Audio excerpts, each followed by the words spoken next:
Okay, let's add a focus to some of those rollover prints. Hopefully they've had at least a day to dry and they're nice as dry. If you don't let them dry, the dark ink will not transfer as well because it'll be mixing with the white layer underneath. So I've gathered up some new stencils, and starting out the same way, my very dark value and a strip of ink that's defining the shape instead of covering the whole piece of paper. Oh, sorry, Jer. Frame it up with my framing mat to keep my edges clean. I've picked a light one with some texture. Line it up with the framing mat and burnish. Peel back and admire. Oh, It's that's a beginning. You've got some texture and shapes coming through. I'm going to watch with now, you, Jer. This is one thing that you can do if you have a heavily inked stencil. So I've got a lot of ink on the back of that stencil. So I'm kind of using it as a stamp. I'm repositioning it on the plate and burnishing it. The other thing is this stencil is pretty stable. If you're trying to do it with a delicate, flimsy stencil, this would be hard to do. But it may be a way of getting some lighter value impressions of the same stencil at the same time. And again, you can use all your tools that you're disposable. So I am adding a little bit of stamped horizontal lines at the bottom as an anchor. Go through your stack. I've picked something that's gold and pretty, well, actually I'm going to end up using the leaf one, pretty light. Those blue impressions are not super, super dark. So what you're considering here is what's going to show through and how much contrast are you going to have it in the end. So this one doesn't have a lot of contrast, but it does have a lot of texture, and I like the balance, the stamped marks on the bottom. So again, if the more you use your stencil, the more ink will build up and the stronger your detailed impressions will be. Grab a stamping tool. I'll put down a strip of blue ink so I still have some open space in that area. Add my anchoring marks. My bottle is off center. The shape is off, off center, dividing up the space. Pick a pretty solid colored rollover print. Line it up with a framing mat and burnish. Peel back, and I kind of like how this one turned out. The gold is very striking in contrast to the blue. I like the way the stamped marks work, so I like how that one came out. Plenty of newsprint pickups to increase the contrast of my detailed impression. Roll down a strip of ink above so I can use a stamping tool. And this is just a alphabet stencil that I'm using as a stamp, and I can use it to print so that the letters can be read or backwards. I think this time they actually came out in the right position, but I often use it backwards just to add a texture. I think text is a cool textural mark. So that one had a lot of shapes and a bit of color, and so I'm adding a detailed impression on there, and I think it worked out really nicely. I like how those shapes were highlighted by the blue. Here I've got a new stencil that hasn't been used in a while, so I laid it on the plate and inked it, which made it will make the detail impression strong, so I don't have to do a bunch of impressions. It works because the stencil's really stable. I'm adding a found object twig or grass stencil and some thread. Notice the combination of delicate and bold shapes there. Very delicate print to print over, and what is going to be left is the shapes. So I'm going to have the shape of that paper doll dress, and all the rest will be black except for the dress and the grass.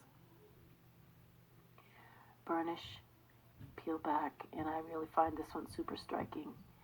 The delicate texture showing through on the shape and the nice strong background. Lots of newsprint pickups to get rid of all that plate ink. And peel up, or gently remove my stencil, set them to the side, ink side up. And now I found a delicate detailed impression with some wonderful textures. that I want to hide a little bit. Like those red marks are really dominant, but they're going to be kind of hidden under the shape of the detailed impression of the It's up to Dad. It's up to paper Dad. doll dress. Shut the door.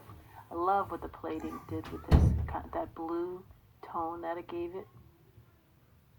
So I am just going to keep moving through different stencils to give you guys some ideas of what to do. Here's a folded flower stencil. I inked up only a portion of the plate. Have a pretty quiet background, mostly white, with a little bit of blue showing through. Burnish, and I think it works. I mean, everything doesn't always have to have every kind of mark in there. So I like how I left the open space off to one side. Newsprint pickups, peel off my stencil, put my framing mat back in place. Pretty quiet gold print to put this impression on. Peel back, and I just love that combination of blue and gold, open space. So it doesn't always have to be filled and chaotic.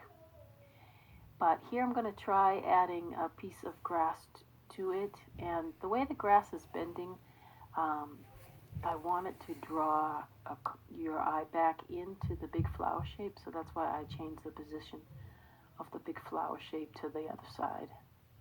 Frame it up, and we'll see if we like it with a piece of grass added or not. So pretty complex textural print that this shaped impression is going on.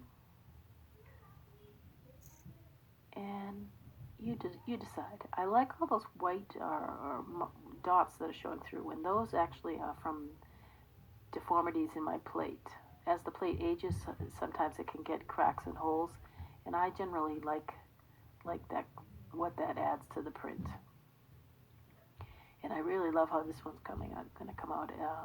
So I've got a couple of layers of impressions on there, and I just love how that all kind of melded together with the final dark layer and some plate ink left behind. Okay, we'll move on to another figure, kind of an abstract figure, and some threads, combining a very delicate line in a bold shape. Right here I'm trying to get that line to not block off that corner or go off the corner at an angle.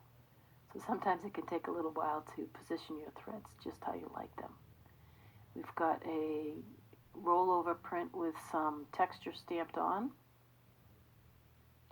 Bold texture coming through on a bold shape. Plenty of newsprint pickups. Get that contrast going for the shaped impression, the detailed impression. That one is still kind of light, but I'm going to print it off on a light rollover print.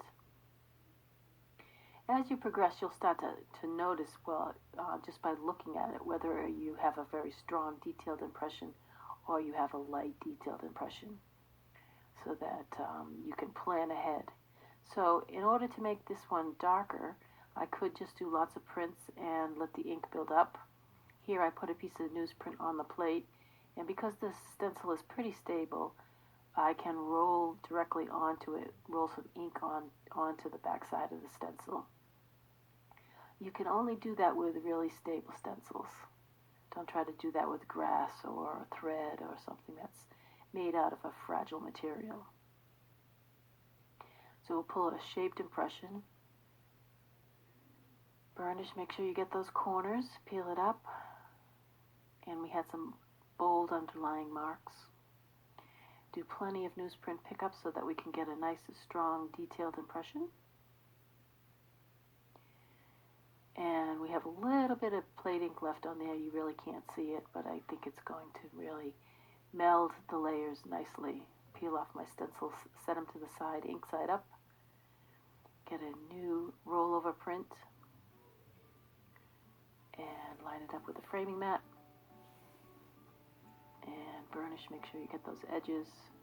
And that blue plate ink just overprinted and harmonized all those layers. So those layers are just something that you can't fake, really. So embrace your rollover prints, because they really will give you your print's an extra layer in dimension that you can't just get any other way. So I hope you enjoy this process, and I look forward to seeing what you come up with.